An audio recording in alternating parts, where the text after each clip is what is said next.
നീരാളികളുടെ കൂട്ടത്തിൽ ഒരു വ്യത്യസ്തനുണ്ട്, blanket octopus. കാഴ്ചയിൽ ഒരു കസവ് സാരിയാണെന്ന് തോന്നിപ്പിക്കുന്ന ഇനമാണ് ഇത്. കടലിനടിയിലൂടെ സാരി പോലെയുള്ള ശരീരം വീശി ഇവ പോകുന്നത് തന്നെ പുതിയ ഒരു കാഴ്ച അനുഭവമാണ്. ഇവയുടെ ആണും പെണ്ണും തമ്മിലുള്ള വലിപ്പ വ്യത്യാസം ആരെയും അത്ഭുതപ്പെടുത്തുന്നതാണ്. ആൺ നീരാളിയെക്കാളും 100 ഇരട്ടിയോളം വലിപ്പവും 4000 ഇരട്ടി ഭാരവും കാണും പെൺ നീരാളിക്ക്. 2 സെന്റിമീറ്ററാണ് ആൺ നീരാളിയുടെ ഏകദേശം വലിപ്പം, പെണ്ണിനു 2 മീറ്ററും.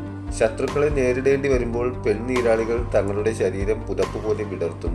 അത് കാണുമ്പോൾ ശത്രുക്കൾ അമ്പരന്ന് സ്ഥലം കാലിയാക്കുകയും ചെയ്യും.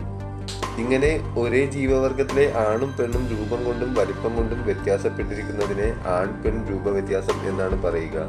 പൂവൻ കോഴി, പിടക്കോഴി, ആൺമയിൽ, പെൺമയിൽ തുടങ്ങിയ പക്ഷിയിലുള്ള രൂപവ്യത്യാസം പോലെ തന്നെ ആൺ പെൺ രൂപവ്യത്യാസം ഏറ്റവും കൂടുതലുള്ള ജീവികളിൽ ഒന്നാണ് ബ്ലാങ്കറ്റ് ഒക്ടോപ്പസ്. അറ്റ്ലാന്റിക്, പസഫിക് സമുദ്രങ്ങളിലാണ് ഇവ കാണപ്പെടുന്നത്.